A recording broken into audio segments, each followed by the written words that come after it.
Hey guys, I'm here working on session 17 of the Kingmaker campaign.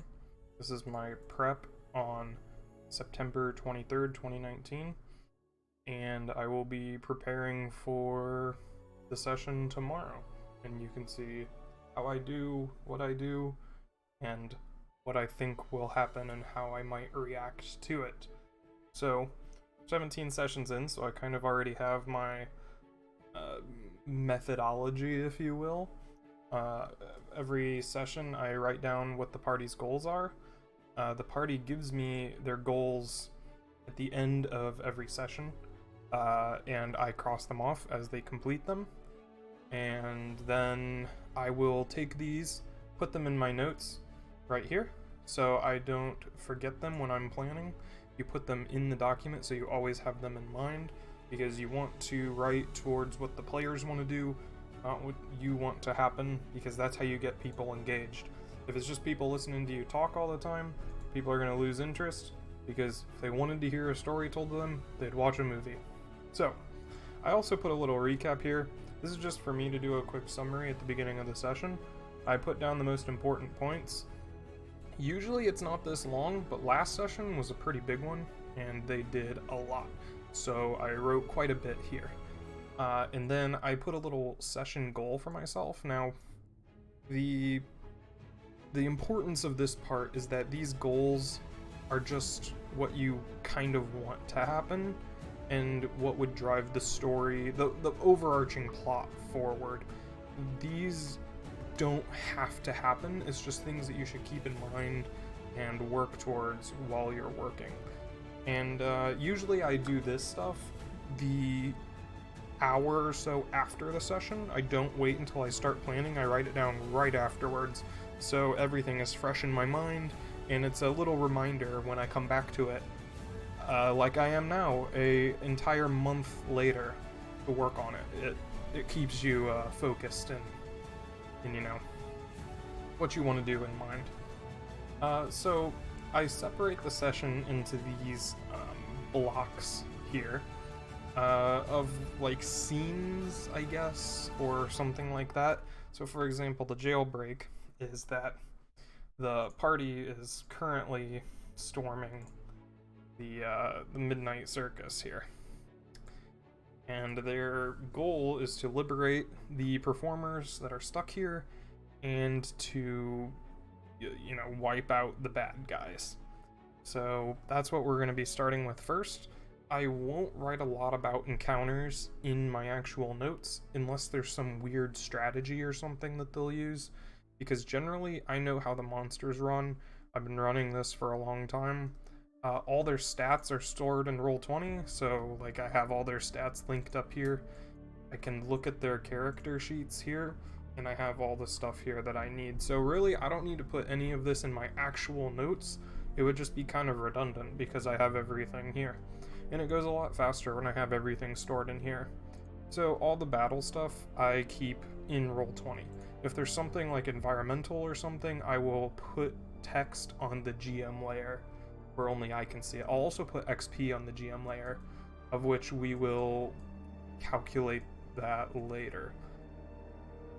A lot of the time it's slightly arbitrary, so it has varying degrees of accuracy XP calculation wise. Yeah, let's get back to describing the jailbreak. So since this is a combat encounter, I don't have a lot to say. Usually I just say like look at the map and I know what's happening. But so if you look at this, we have these guys over here, these Yugoloths, that are hiding in that tent right now.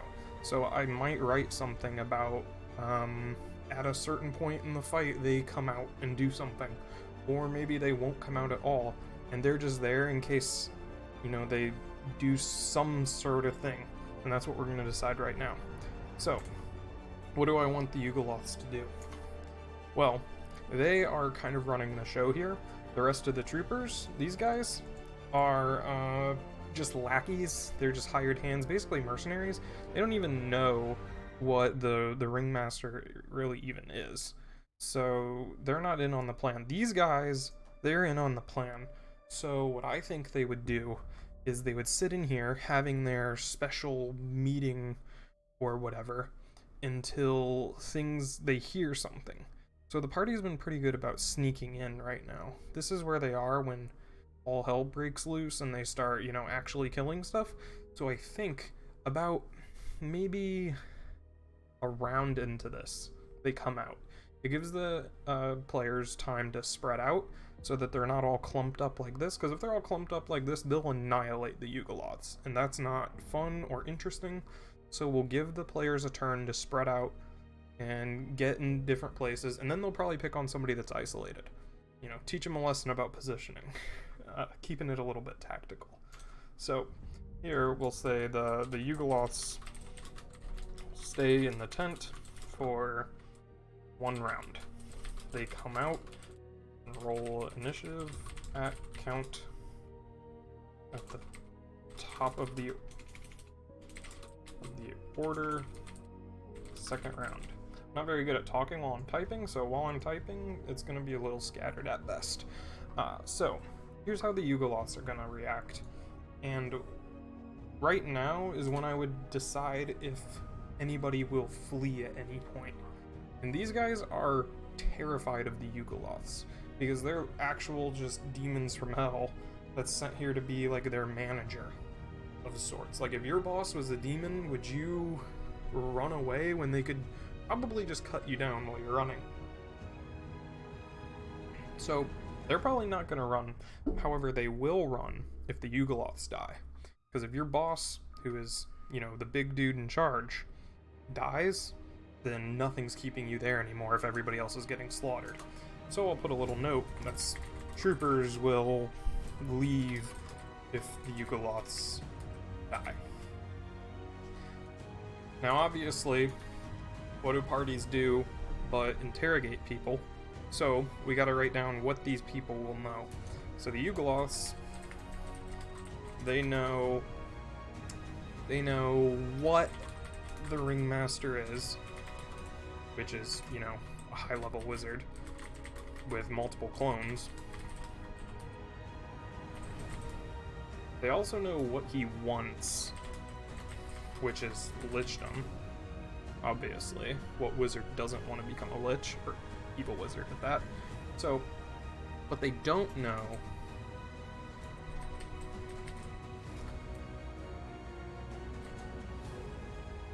where the Ringmaster is. He wouldn't tell his mercenaries where his inner sanctum is. They know how to contact him, though.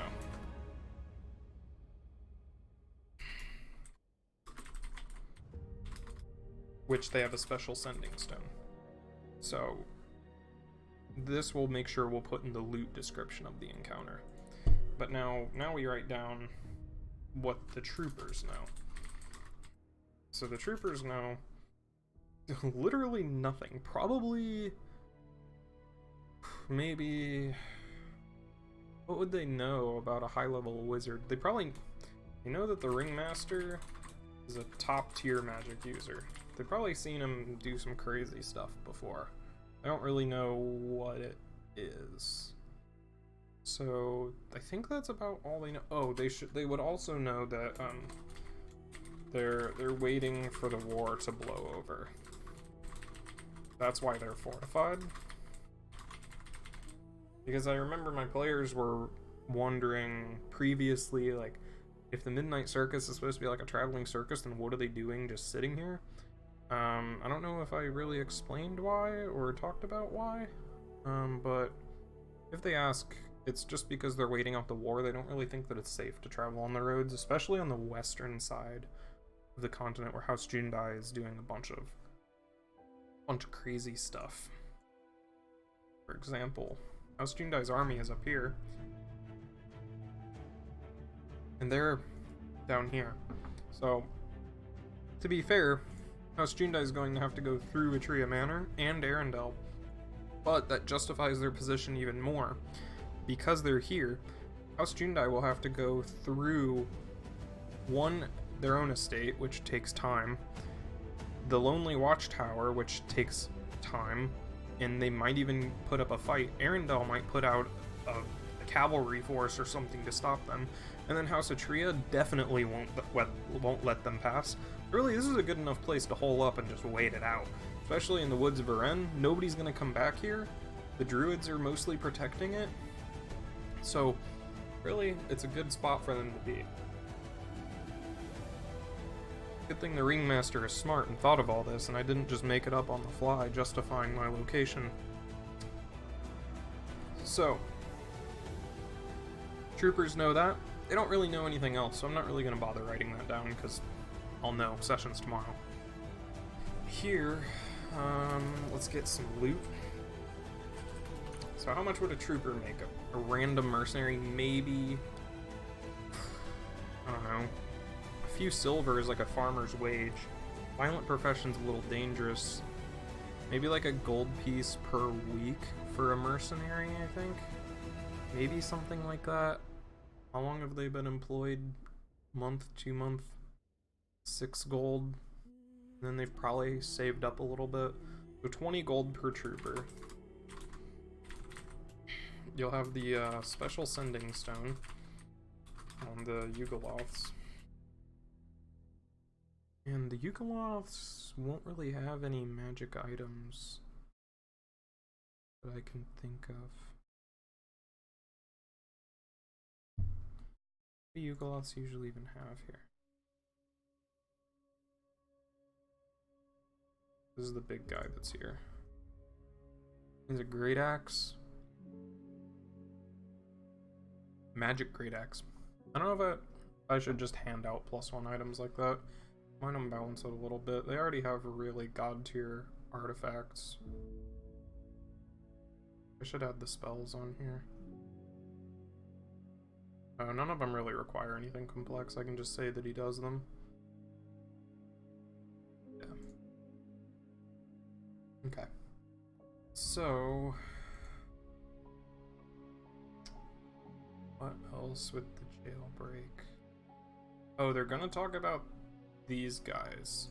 So these guys are who they are liberating from this encampment. This should not be. They're the guys who are, this Aarakocra, this guy, this guy, this guy. So,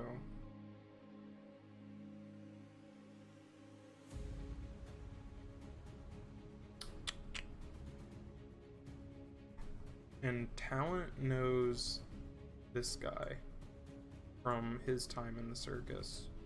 He also knows this guy.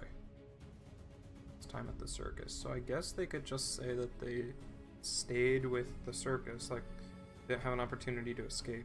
You could also say that after him and Eden escaped, that the Ringmaster was super hard on them, that's why they didn't really bother to rebel. So, put a little thing in here. Captives. So, Ringmaster cracked down after Talent and Eden escaped. Wait, did I spell that right?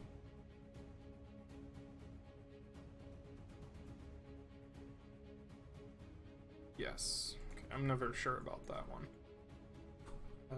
Cracked down after Talent and Eden escaped. They never got the chance. Now, what other questions would the party to know? I'm trying to think of questions that they could ask that they would really need to know about stuff.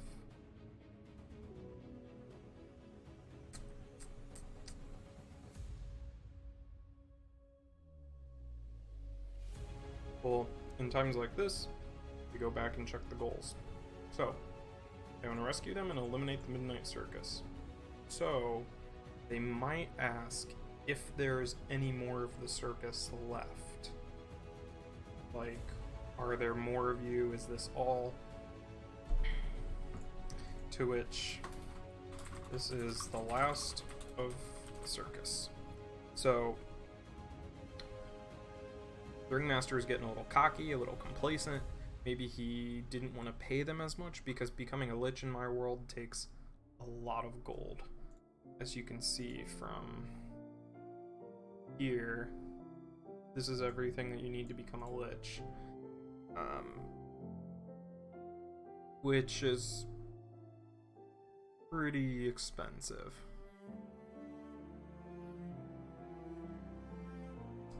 Yeah, so I think he's getting along in this department. He can obviously do this. Whoops. He can obviously do this already. And this is pretty easy for a high-level wizard.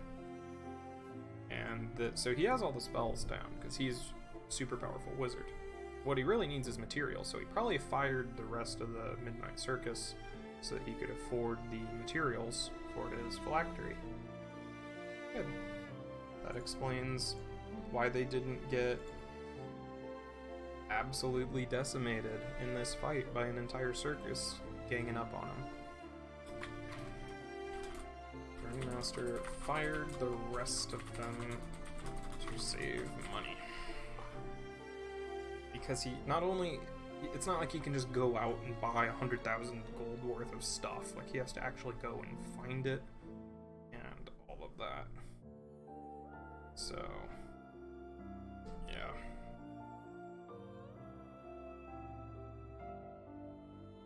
So,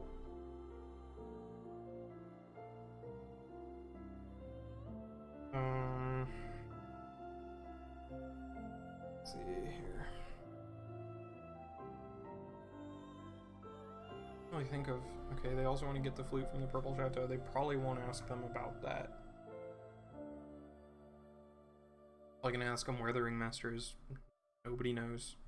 I haven't even really decided yet. Something dramatic, probably. And I'll usually look at the map and anything else I've missed. These guys are gonna stay out here. I guess they could go in if stuff gets bad with the plots, but I think it would get in the way, especially this dude with his 52 health. And, like, this dude was trapped in a place with an Oblex for, like, years, so that's bad. Bad news.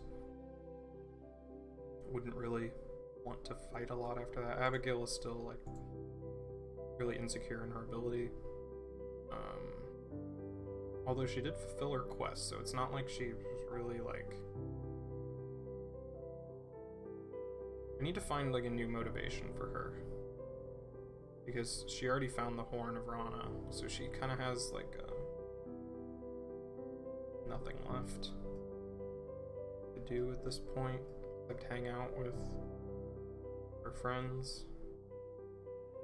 I'll come up with something for her. For her later. This guy, I don't know what they're gonna do with this guy. They might have him just hang out.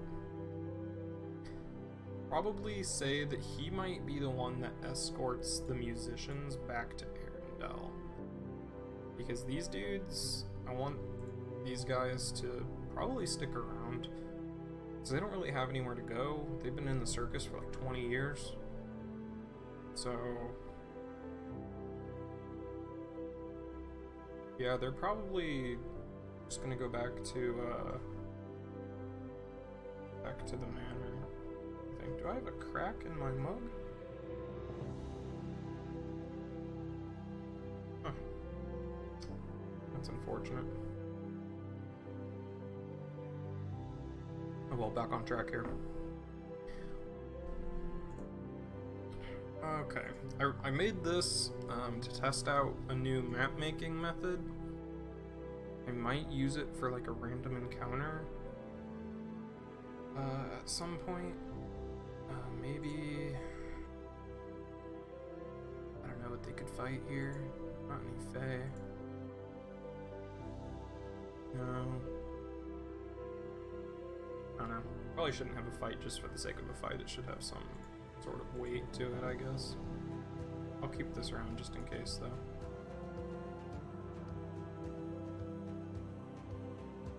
I should combine these tokens too, but getting sidetracked from the actual process here. So, we have the jailbreak done.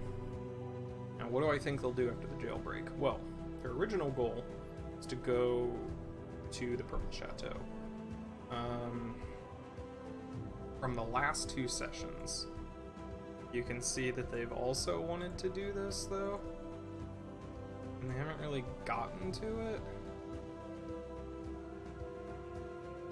I know. 2 sessions they wanted to get it. Hopefully... Oh yeah, there's my note for the Purple Chateau. Hopefully they'll get to it this time, because I'm actually going to prep it. Kind of be sad if they didn't. I already have Wincelian somewhat planned out back here. No. Here.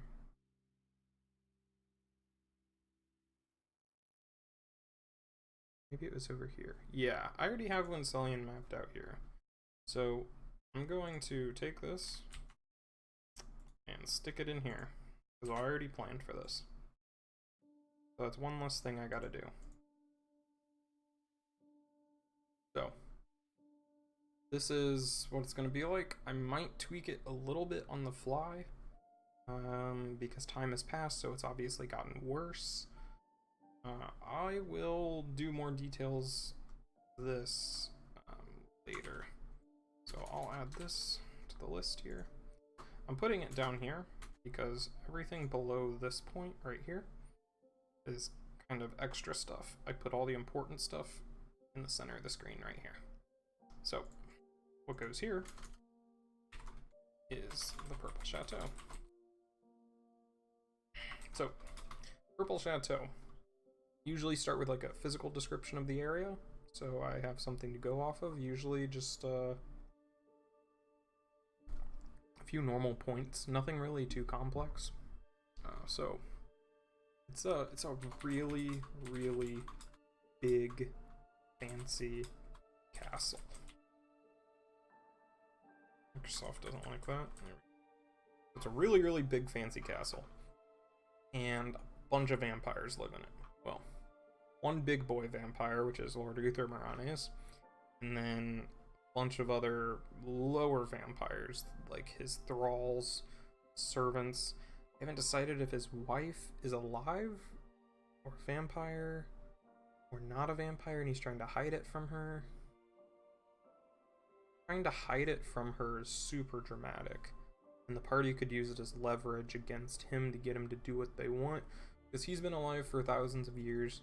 He's probably gone through a lot of wives to put up appearances. He probably faked his death several times so the elves don't get suspicious. Probably changed his appearance sometimes. Oh yeah, so let's get him done first. Let's get this physical. We're getting ahead of ourselves here. So it's a really, really big fancy castle. The stones reflect purple in the sunlight. There's a reason that it's called the Purple Chateau, and it's not just because of its vineyards, because that'd be a little too on the nose. But there are vineyards everywhere. So, like, Eau Claire, I think was what it was called. No. In The Witcher, it's called the Blood and Wine country. It's,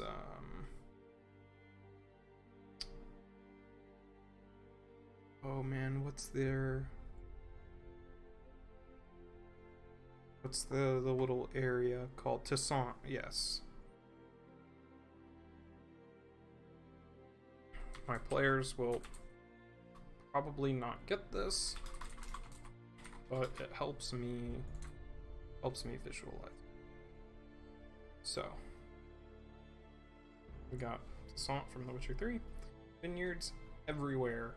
The sky is bright orange. It'll probably be dusk when they get there. That's super dramatic. Vampires come out at night. Also, there's non-stop partying. This dude throws parties all the time.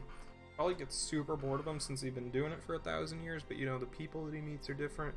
He has to keep up political appearances. He has to do all sorts of stuff. So, there's guards at every door that check ID. Basically, check you're a high enough born noble. Now the party is going to have trouble with this because none of them are nobles. So we give them Kasumi. Find a better way, because Kasumi works for Lord Uther Maranes as his bodyguard. Now the problem with Kasumi, so there's a problem with Kasumi.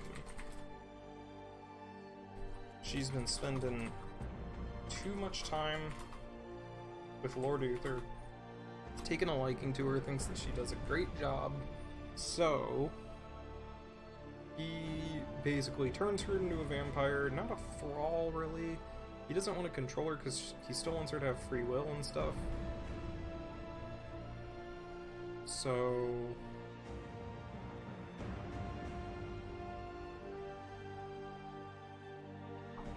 but either way, she has vampirism.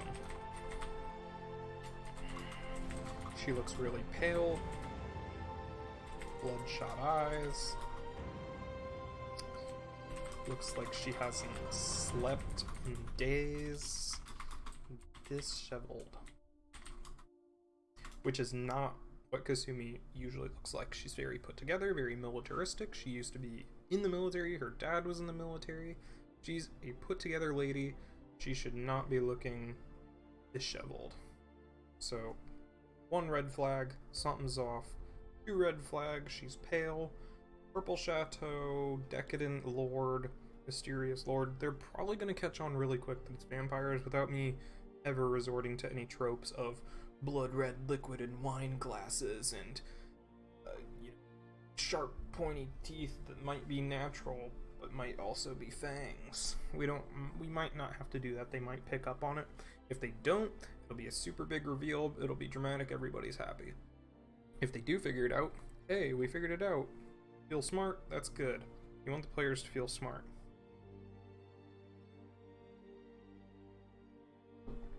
Not condescending, just good game design.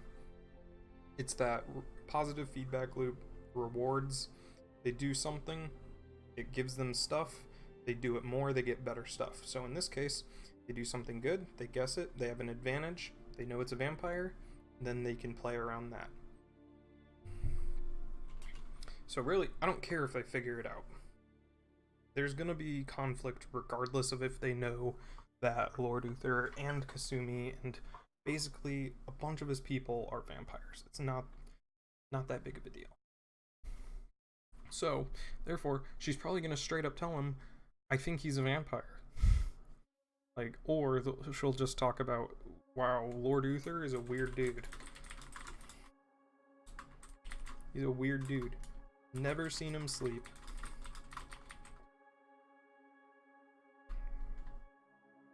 I've never really seen him eat. He only eats when others are watching, basically. So he's trying to keep up appearances. He's not going to do something that he doesn't like if he doesn't want to. Vampires aren't going to be satisfied with normal food. They need blood, so he does it to keep up appearances.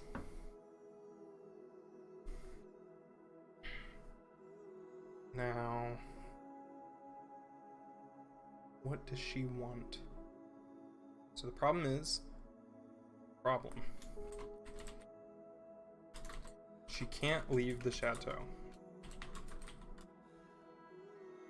Now, I'm banking on them liking her a lot here, because they could just say, like, screw Kasumi, she can handle it, and then just kind of use her to get through this, and that's it. So really, this might not even be a conflict depending on how their relationship with Kasumi is.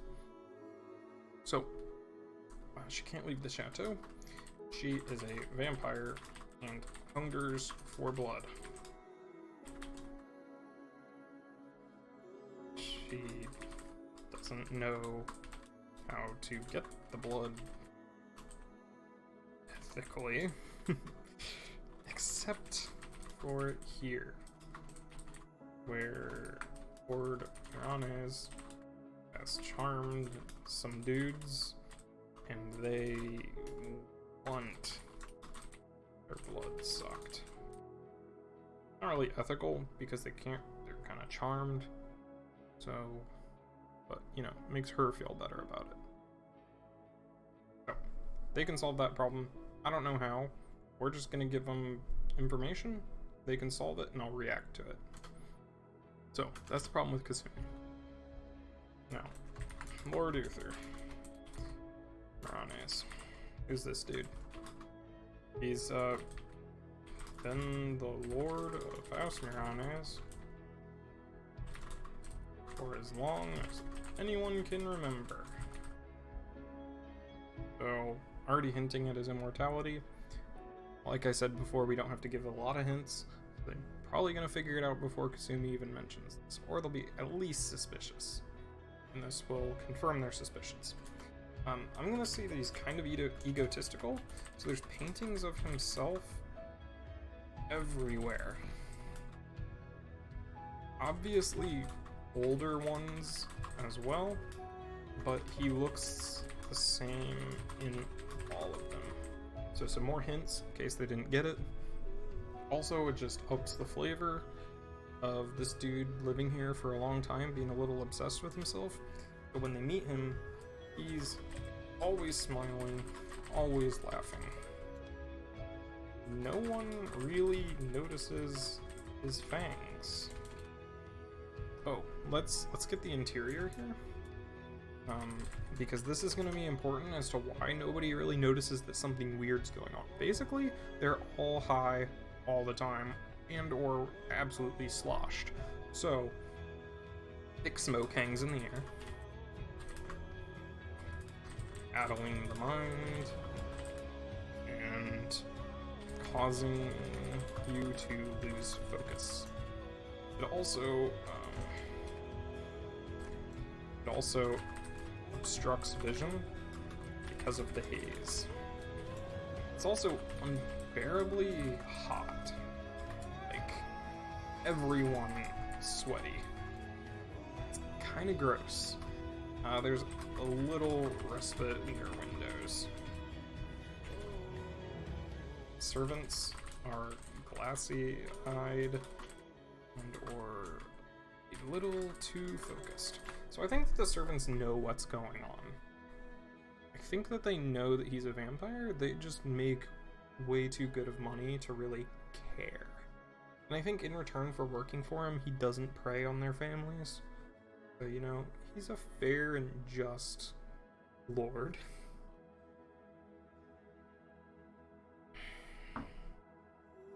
And the house is a maze. I want them to be lost in it. Few know how to navigate it. It's basically in a state of constant debauchery. Party all the time. Everywhere.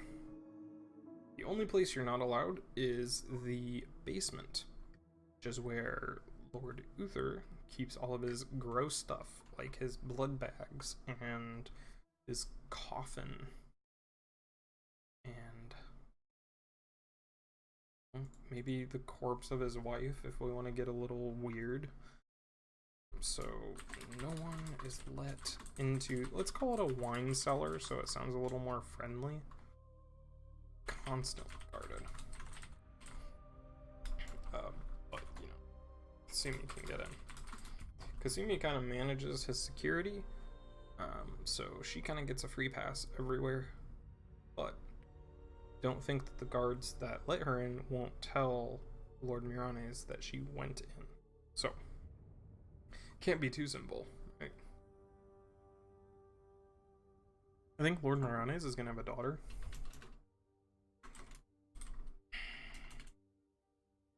Little lady, like kind of younger, like early teens. So he still hides his vampirism from her. Probably of his current wife. Means that his current wife is a mortal who doesn't know. Yes. So,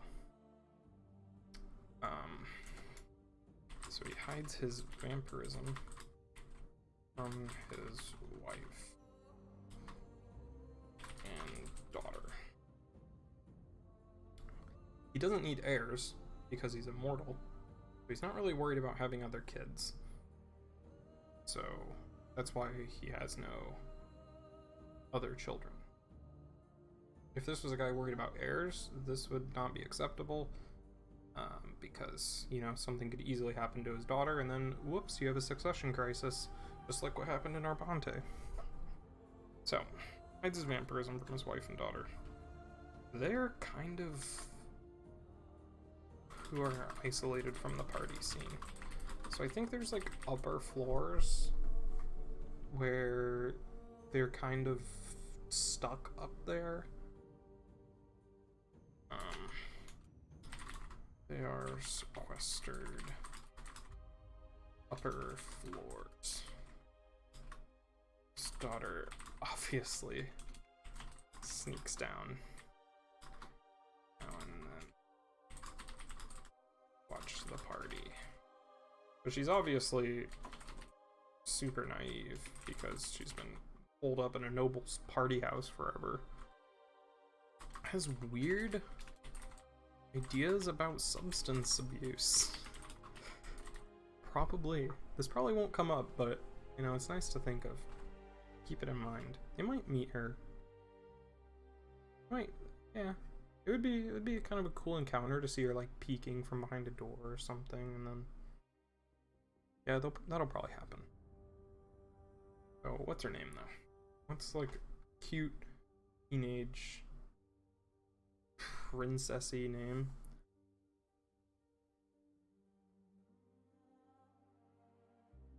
Excuse me.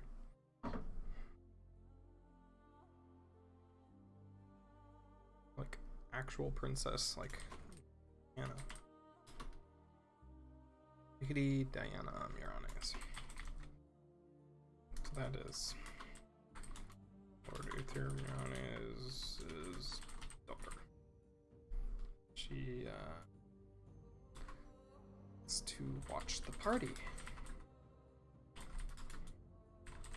Probably sneaks drinks and snacks. Okay, so we have his daughter. Sorry. Whoops. Didn't want that. Only hit the hotkey. Now we gotta get his wife.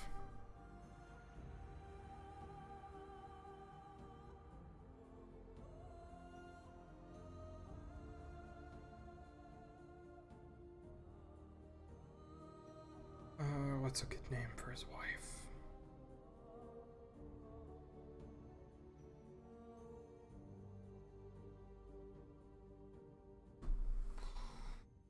What's some good names? Her, like, noble lady names. Uther Mirones. And...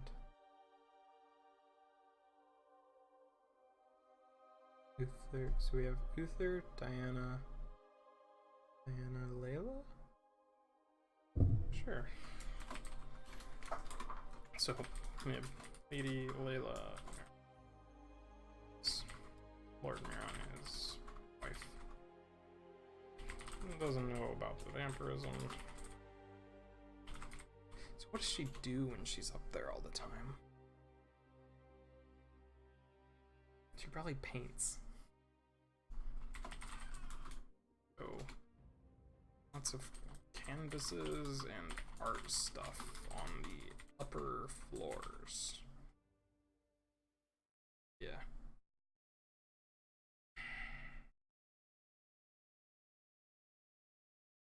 Cool. Lady Diana. Yeah. Got them down. We got them down. We got Kasumi's problem. Okay. So, why they're here in the first place? Trying to get the flute.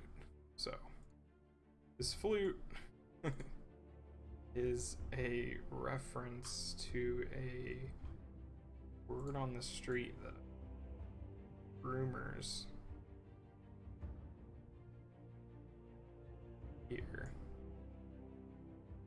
So here it's called Flute of something bow. This one.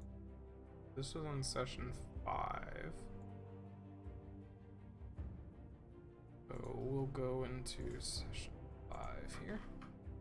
So lost instrument right here. Boop. Alright. Sweet Lionel bow.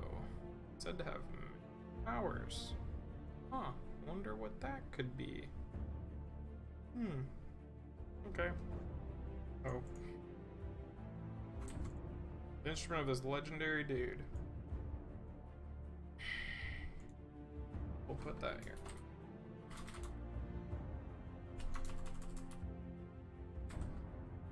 Okay. So. In that case, let's take a look at my archive here.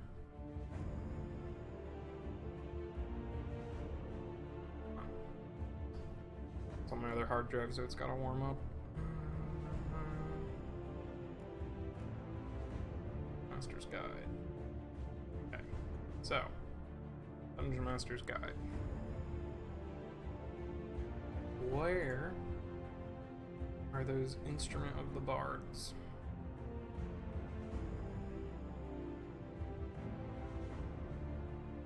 There.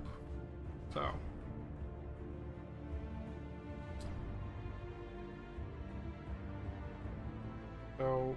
obviously it could be, oh, none of these are flutes. Okay, we'll have to come up with our own effect.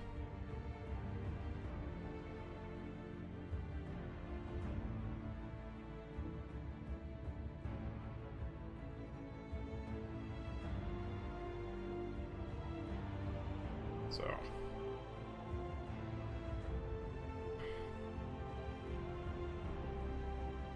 okay.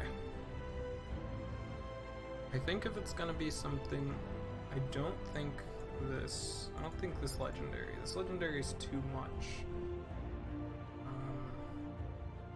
Too powerful, I think. I think maybe the rare or the very rare version.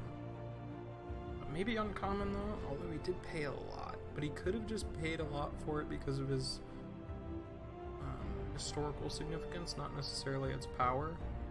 I still want it to be interesting.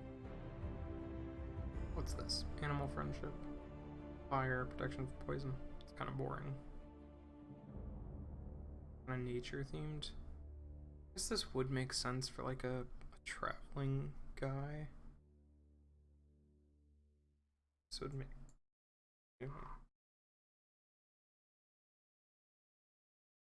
Okay, all of them have this.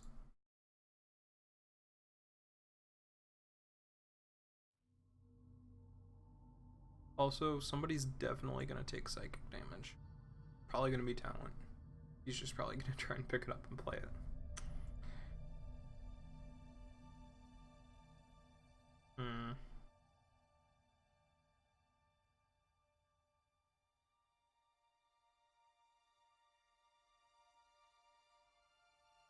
I think this makes more sense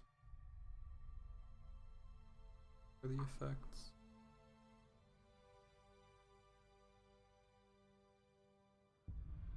Okay, so Instrument of the Bards, flute with spells.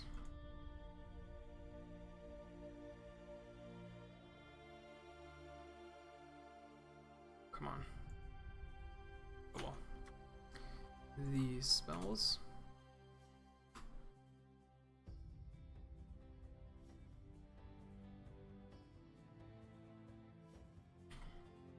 Okay.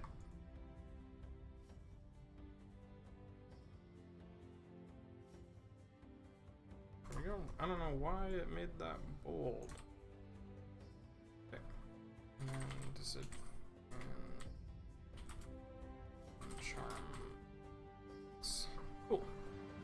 So that's what it does. Now where is it kept?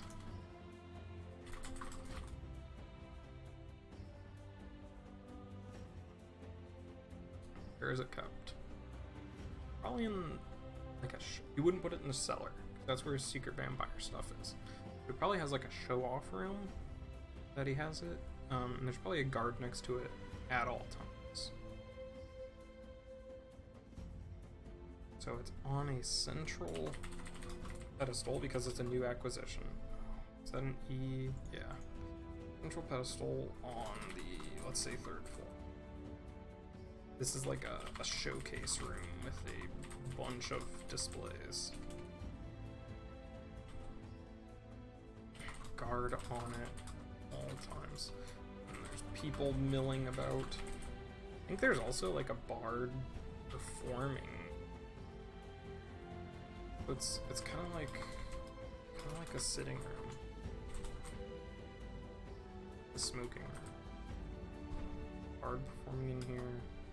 Probably doing stuff like harp. That's pretty high class. Harp music.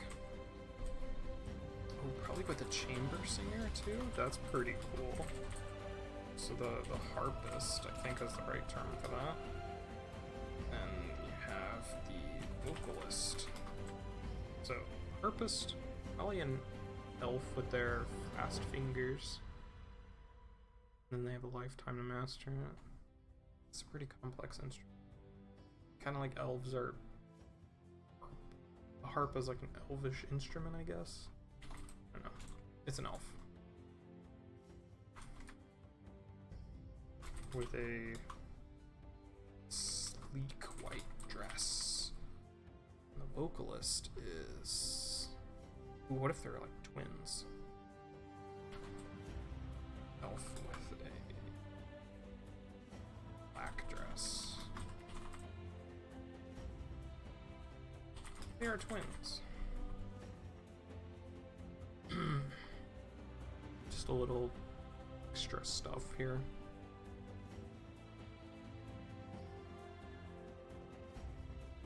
You know, I don't think that he actually really cares about the flute. Like, if they steal it, he's not gonna, like, swear vengeance on them. So, but, if Lord Mirones catches him snooping around, what will he do? Because you know they're gonna snoop her.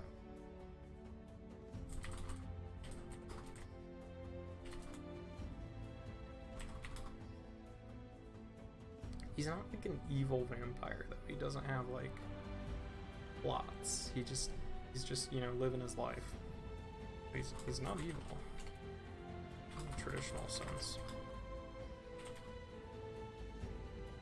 Feeds to stay alive.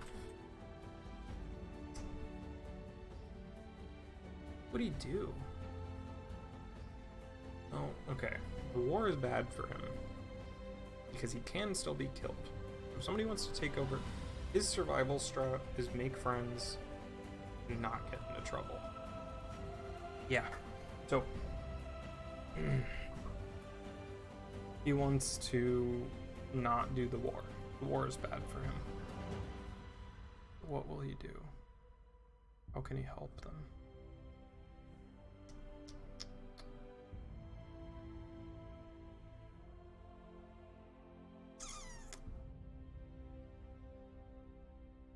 He has money, that's for sure.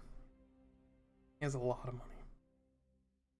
He also knows a lot, because a lot of people come to his parties and talk. So, he has money, and he has information. I think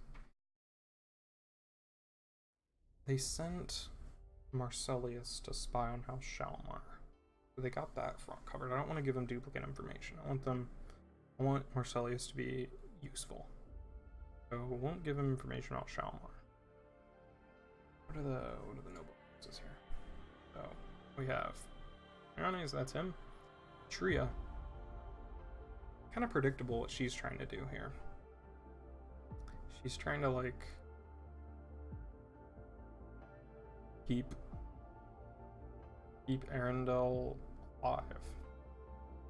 House Jundai, we know what they're doing. House Shamar, we know. Oh, what we don't know what's going on is House Carlemagne.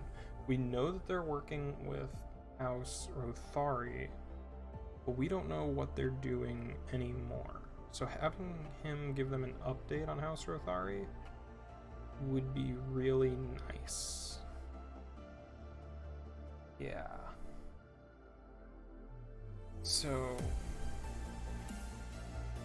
he can tell about House Rothari.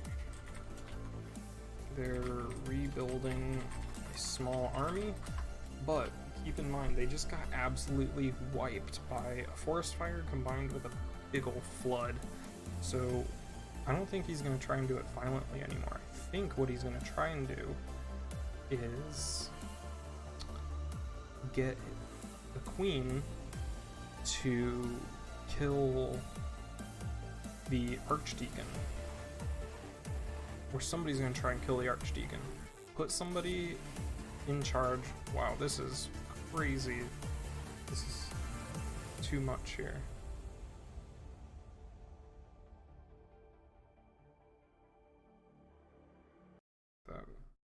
Too crazy music there. Okay. Not doing anything that epic yet. So, what are we doing?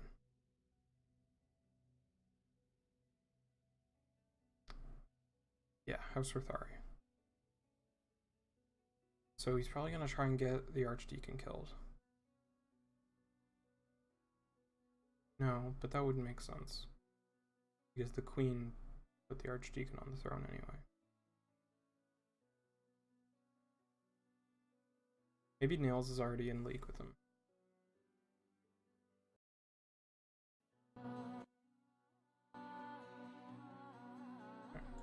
Maybe Vernon Nails is already in league with him.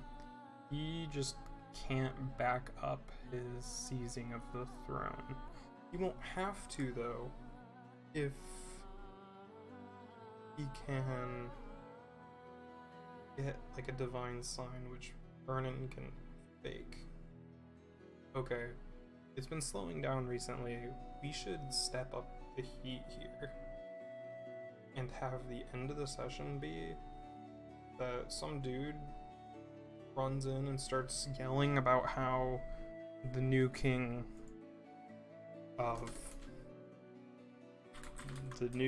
is here, and it's King Adonis Rothari.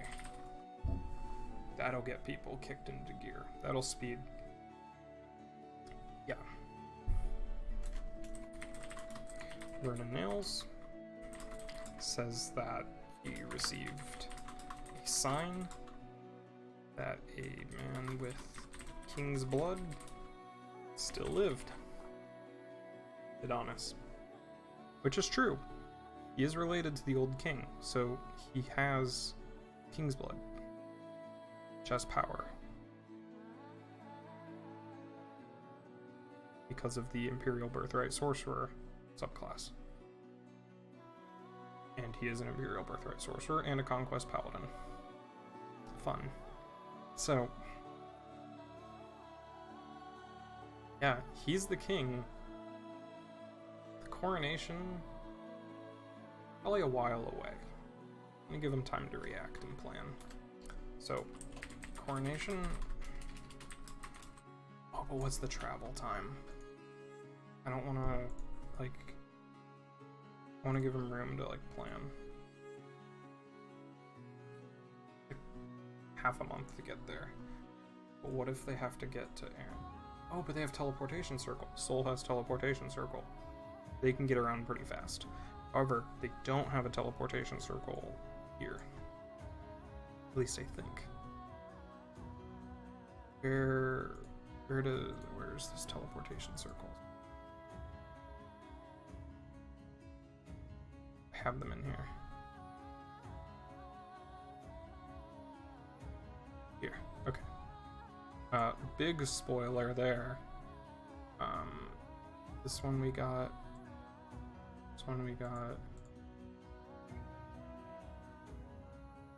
Okay. He knows a teleportation circle that he doesn't know where it goes. I think I know where that one goes. I just didn't write it down. I think that one goes to Sylvain. Yeah, so problem is he doesn't have teleportation circle here. So yeah. So he's gonna have to get... Okay, they'll get there with 10 days to spare about. They go directly there. If they follow the path... Yeah. They probably won't go by Steelsund again, though. Yeah. I don't want to, like, rush them. I want them to, like, prepare, use their resources and stuff, because this could be a tipping point where they decide to just do whatever. So we gotta give them plenty of time so that they don't rush this and end up regretting something. So instead of the coronation in a month, let's make it 2 months. Give them some time to do stuff. Okay. Building a small army, plotting something with the queen, which he thinks is a big deal, but they already know. But he doesn't know that they know, because he doesn't know who they are. Plotting something with the queen. He's in league with the archdeacon. They are planning something big. Now this could be a dramatic moment depending on when they find this out. It could be that this is getting towards the end of the session, and I have to be like, oh shoot, he's planning something, boom, messenger pops in, here's what he was planning. Or it can be more, I can tell them earlier on if they meet him earlier on and get to him earlier on, and then kind of like foreshadow it a little bit. Cool, and then this Return to Wincillians, you know, a what if. Yeah, I already have battle maps for this stuff ready too, because I thought they would get to it way back up here. But yeah.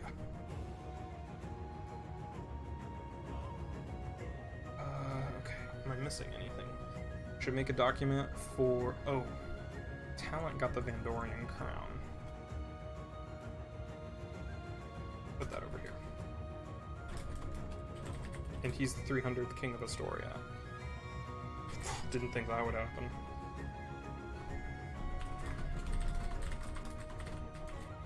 So Talent, a tiefling, a little blue tiefling, is king of the giants and a lost kingdom. Oh, also told him about Astoria is cursed. Oh, he also knows the location of the Silent Valley, which is where the kingdom of Astoria was originally located. That's where all the curse and stuff.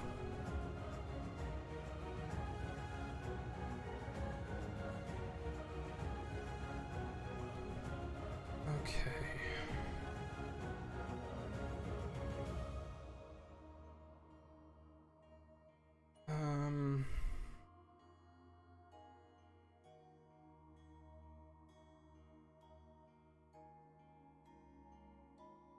So, trying to think what the crown could do. I think it's kind of like an ancestral barbarian thing where he can, like, first of all, we gotta make a handout for this flute sweet Lionel bow. We'll find a picture for that later. But where did I follow my conventions here? Yeah. So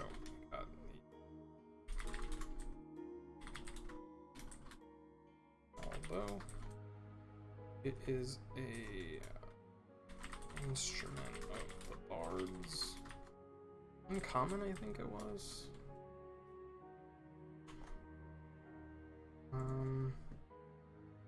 So put this in here.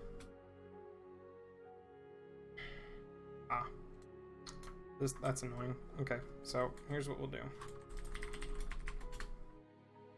This is fun. So, got this. Highlight it. Edit. And we go to, nope, sorry, search. Go to replace. And we find /t/, and we replace it with a space. Oh no, it was /r. Was it? Let me look this up real quick. This is a super neat trick.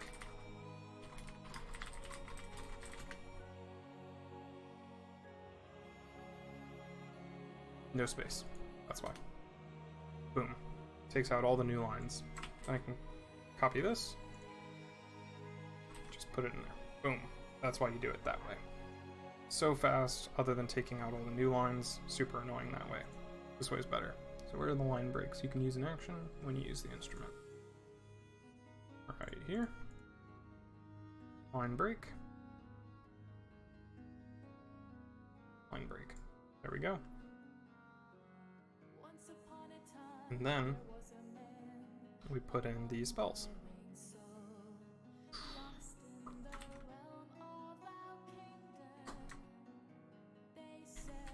Spells. And we'll put them on their own lines, just so it's easier to see all of his options.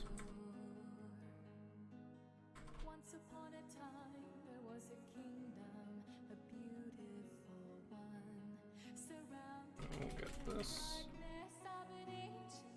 I think it's a lot of good stuff here. Something befitting of a wandering bard. Here we go. Okay. And we'll find like a magic flute, Dungeons and Dragons. This is how you find good pictures here.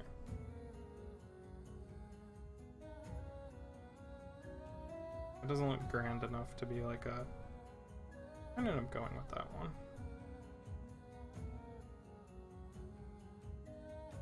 Probably take this out. Whoops. Oh, apparently it's an opera. Oh, still getting the opera. Still getting the opera. Back we go. Guess it's this one. To the desktop you go. Oh. Choose file. Loot.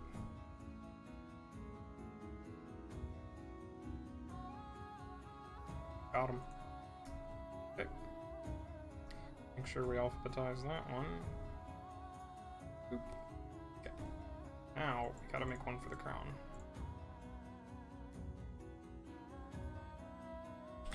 I have no idea what this one is.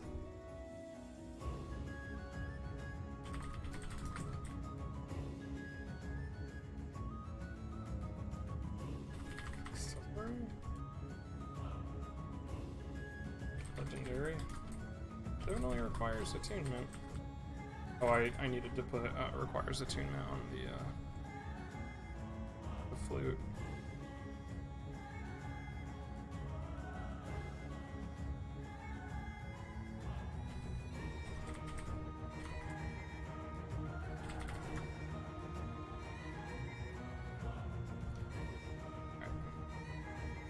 So, crown of the legendary Kings of Astoria. So what's it do? So, I think once per day you can consult with the spirits of Astoria. Kind of like a repository of knowledge. I'll make up what they say on the fly, really. I'm not too worried about not having a prepared response for that. It won't really be that big of a deal. Okay, so got that. Does it give him any numbers boosts? He already has a crazy spell save DC. I think it lets him, what's that crown of stars? circlet of stars or something like that. Oh, there was something, some sort of magic item that was like of stars, and it was pretty cool. Might not be in here. People might probably be screaming at me what the name of the thing is, but you know.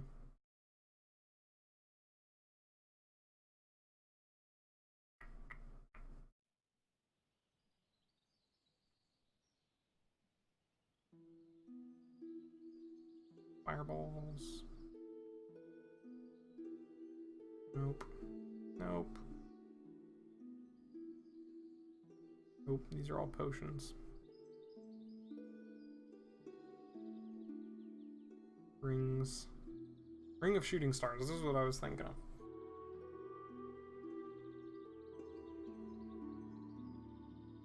Nah. Oh, I like this though. Might just have it be like magic missiles. It's like 3 charges. No, that's kind of boring. It's like a cool giant effect. Oh, once per day can cast enlarge itself with no components. Obviously, it's a giant. So you can consult with the spirits, you can be a giant, then you can. This is a legendary artifact. You know what? Maybe he unlocks more stuff as he attunes to it. This is what he gets at level 1. Level of attunement.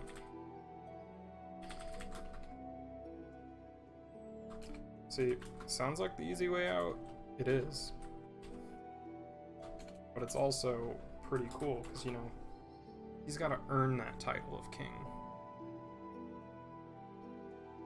Now, we just look up, like, magic crown art.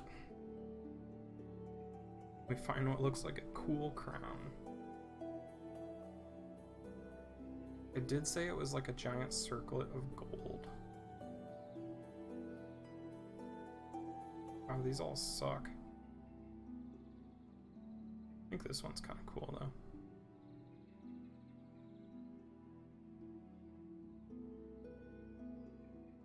If I just said magic crown. Oh, that's super cool. I like that a lot. Feeling it. The more obscure of places you steal from, the better of a DM you are. Just saying.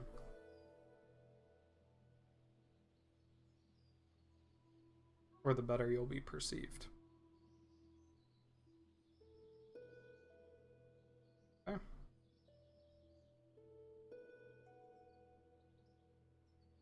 Go. What are we missing here?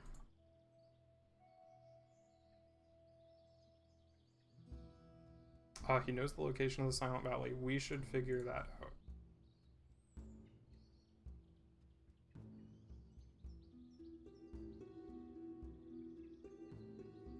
Let's figure where that is.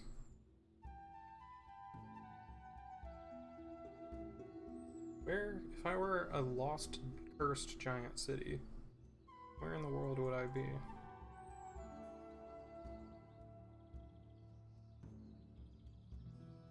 Probably nowhere around here. They're gonna go there. It might just not even be like a resolvable thread. Like it might, I mean, it can be something they get to, but they'd have to go pretty far out of their way. It might just be up here. Over here. I don't really have anything going on with these islands. The question is, would it be frozen over? Would it be like a normal foresty type area? There's gonna be a bunch of stone boys there. think having a normal, like, perfectly nice place somewhere near the equator. This is kind of a tropical area, though. It's a little cold. You know, let's just put it up here. Don't think about it too much.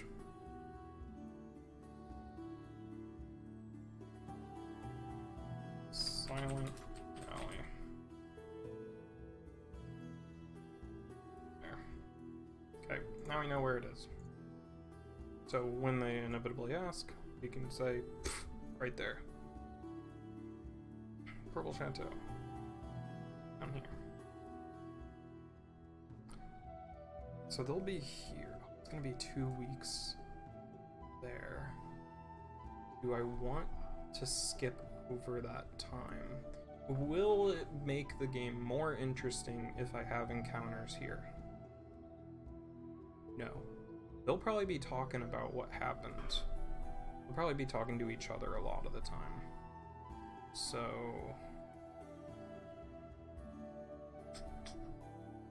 do I want to force something to happen there? Or do I want to, like, have something happen there? The war hasn't reached here. It's just the woods. They'd be seeing more of the destruction of the lake, I guess. And make a note of that so I remember. Oh, hit the wrong hotkey. Okay. Journey to the Purple Chateau. See the destruction wrought by Talent Star.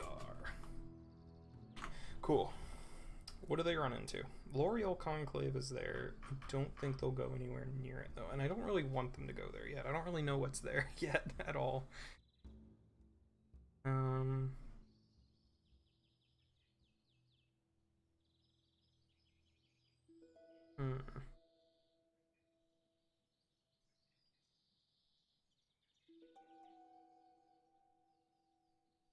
What do I want them to do?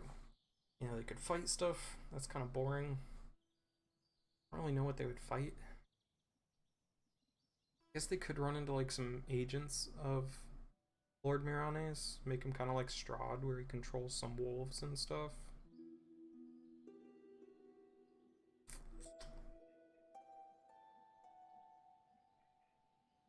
That'd be kind of arbitrary, really. I can't think of any reason that they would fight here. They're already really high level, they have a lot of magic items. They'd steamroll it probably anyway.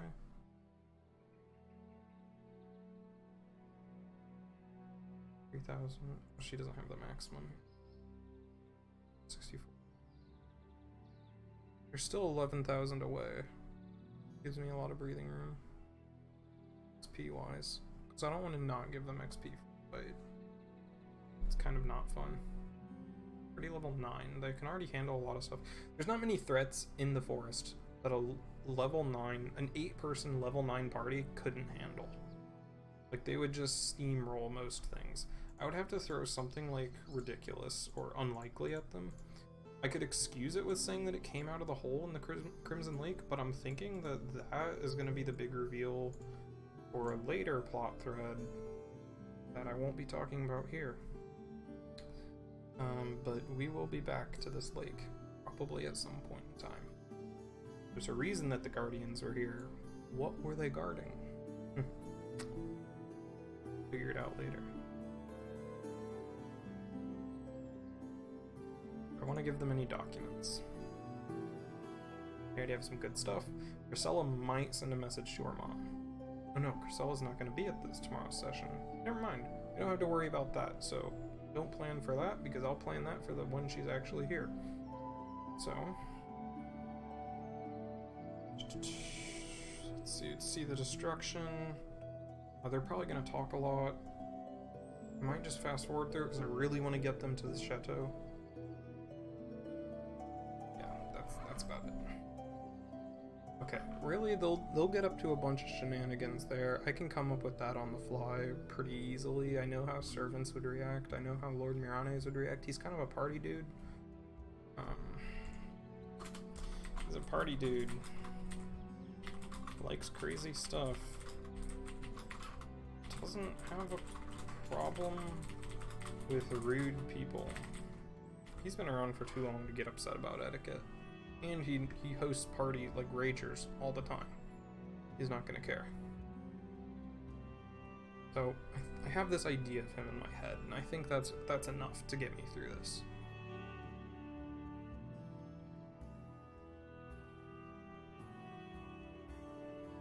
I could come up with like some people that would be there. I really wanted to over prep this, but I think I can come up with some people on the fly. I've already planned like quite a bit here.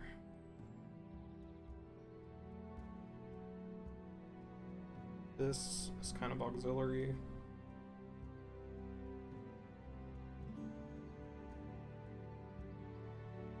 They might not even make it here. This might not even happen like ever. Like at all. Especially when they find out that Adonis was going to be crowned king. That'll get their butts in gear. Make this a separate thing so I can stuff. Just separate it from everything else here. I think this is it. Oh, I need to do the word on the street.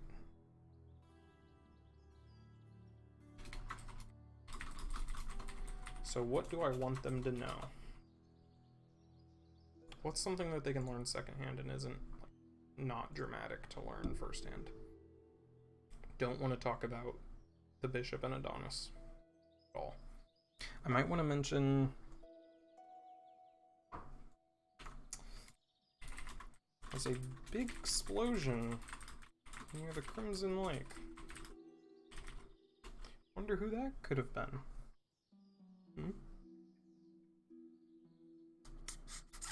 What else could have happened? I mean, okay.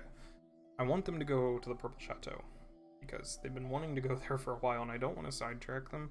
So I might just say, like, Lord Morane is about to throw a massive party. Remind them that that's somewhere they want to go when they read that.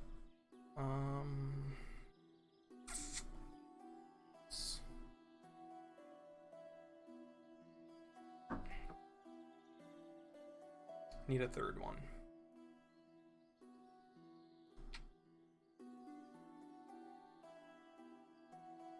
The queen will try to discredit the party. The queen was attacked. She has... Well, she was away. She doesn't know who did it because she never saw them, but she knows somebody's onto them. There's no way that a flood like that would have been a coincidence.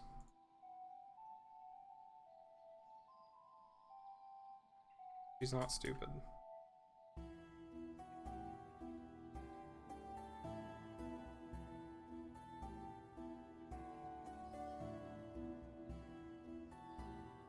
Okay. This might not even really be a combat session past this. Can't really foresee them fighting anything past this. I think this is kind of it as far as fighting goes. Can't really see them fighting anybody at the chateau. I think I have something. Yeah, I have this. Does it set up a dynamic lighting? Okay.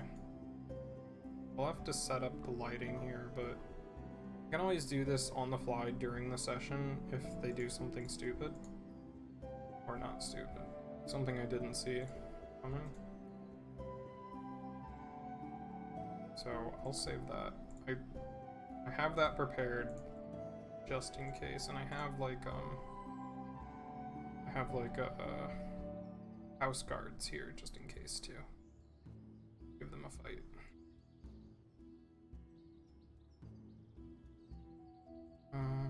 They got that. Got that. Get the flute from the... Oh, I need to update their goals. Get that out. Okay. That. Just that. That. What happened here? New line. There.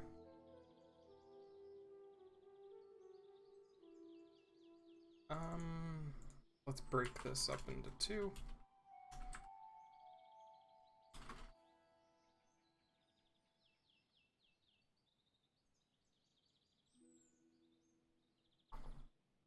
Still in the Woods of Ren.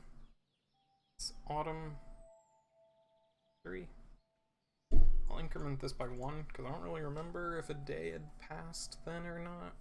But 1 day isn't really that much of a difference. Okay, got this.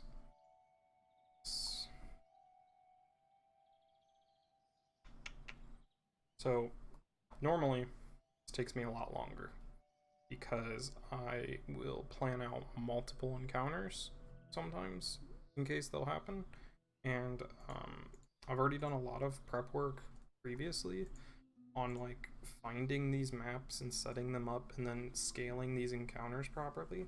So I already had this done because I thought we would get to it last session, but there was a lot of talking, so we didn't. So usually my prep would take way longer because I have to set up tokens, battle maps, monsters, all this stuff. Luckily, I was smart, I did it in advance, so this prep is more than half what I usually do. So that's nice. But as far as my notes go, this is usually the extent of my notes here. I can usually run the session based off of this. And if not, during our bathroom break, or I'll call for a break, I'll think about it, write it down, and then execute it. Which you'll see me when I record tomorrow's session. But yeah, so here's what I think they'll do. What I think they'll do is they're going to kill everybody here. They might try and interrogate people, they might not. I'm really 50-50 on that. It's kind of hit or miss, I don't know. But what they will do is they'll love these guys. They like these guys. I'm pretty sure they'll like them. They'll probably send them back to Arendelle. I'll suggest it. They might do it. They might want them to come with, which is, I have stats for them. Rather not though, because that's a lot of NPCs for me to run. Either way, they're gonna like these guys. They're gonna befriend them. They're probably gonna become allies. They are most likely gonna send them back to Arendelle. Probably. And then they're gonna go to the Purple Chateau. They're probably gonna screw around a lot of the Purple Chateau. There's gonna be some shenanigans, I'm pretty sure. And I will facilitate the shenanigans because the last few episodes have been kind of heavy. This one's going to be a little light up until the very end where I'm just going to punch them. They'll probably freak out at that, which is what I want them to do. Get their butts in gear, light a fire under them, get them to start planning long term. They have a ton of money that they need to spend. I'm going to give them a reason to spend it, and I'm going to give them some allies. Lord Uther Moranes is there as like the information dispenser, kind of. Maybe even a way for me to suggest strategy if they get too lost. I don't really know how much strategy they've done, what direction they want to go, so I might use Uther to guide them a little bit. I don't want to like make it seem like he's super smart and he's gonna like say you guys should do this. But he's definitely gonna be on their side if they don't attack him. If they attack him late in the session, I'll call it before they attack him. If they attack him midway through, I'm gonna have to improvise. So probably use a Vampire Lord stats, get some thralls around, get some guards around. I'll call for a break and deal with that if that happens. I don't think they will. That would seem like really bad idea for them to do that. But yeah, sessions tomorrow at 8 p.m. I'm looking forward to it. There's going to be some good drama. Probably some funny moments at the party. Yeah, it'll be good. This has been my prep. This is normally what I do to prepare for a game. And yeah, I'll see you guys when we're running the game. Yeah.